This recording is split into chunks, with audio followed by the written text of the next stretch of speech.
नाज़रीन खे रोड़ी में अपडेट कंदालू तो न्यूयॉर्क कॉलोनी में शेख बिरादरी जी बिंदुरियन में झेड़ो थी पियो है। बिन औरतुन समेत 10 ॼणा ज़ख्मी थी पिया आहिनि। ज़ख्मी में नबल, माजिद, मुनीर, काशिफ ऐं ॿिया शामिल आहिनि। बिल्कुल नाज़रीन, अहम ख़बर अवां ताईं पहुचाई पिया त रोड़ी जे न्यूयॉर्क कॉलोनी में शेख बिरादरी जे बिंदुरियन में झेड़ो थी पियो आहे।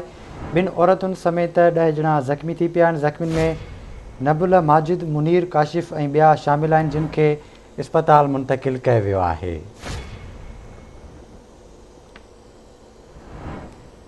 अवां खे अपडेट कंदालू। अहम ख़बर आहे त न्यूयॉर्क कॉलोनी में शेख बिरादरी जी बिंदुरियन में झेड़ो थी पियो आहे। झेड़े में बिन औरतुनि समेत 10 ॼणा ज़ख्मी थी पिया आहिनि। ज़ख्मी में नबल, माजिद, मुनीर, काशिफ ऐं ॿिया शामिल आहिनि, जिन खे अस्पताल मुंतकिल कयो वियो आहे।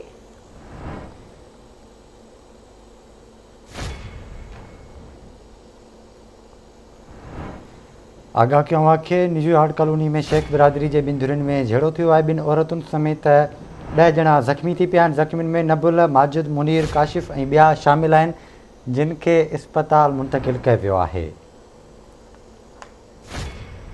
तफ़सील मालूम कंदासीं रोहिड़ी मां करीम बख्श जतोई खां। करीम बख्श, छा तफ़सील आहिनि? करीम बख्श, आगाह कजो, छा तफ़सील आहिनि झेड़े बाबति?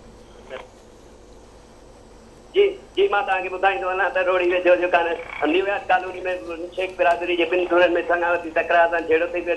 झेड़े जो थिरोटा डंडा लॻण सबबु जेको आहिनि ॿिन्हिनि धुरनि जा ॿिन्ही औरतुनि समेत जेका 10 ॼणा ज़ख्मी थी विया। ज़ख्मियुनि खे जेको आहे इलाज ख़ातिर जेका रोड़ी तालका अस्पताल आंदो आहे, जिते जेको आहे इलाज बाद जेको आहे फारिग कयो आहे। कुझु जे जेके गणती जोगी हालत में जेको आहे सिविल अस्पताल सखर मुंतकिल कयो आहे। ॿिन्हिनि धुरनि जी जेका आहिनि माण्हुनि जेके आहिनि उते रोड़ी थाणे ते एंट्री दाख़िल कराई आहे। जी वरी महिरबानी अवां जी आगाह करण लाइ।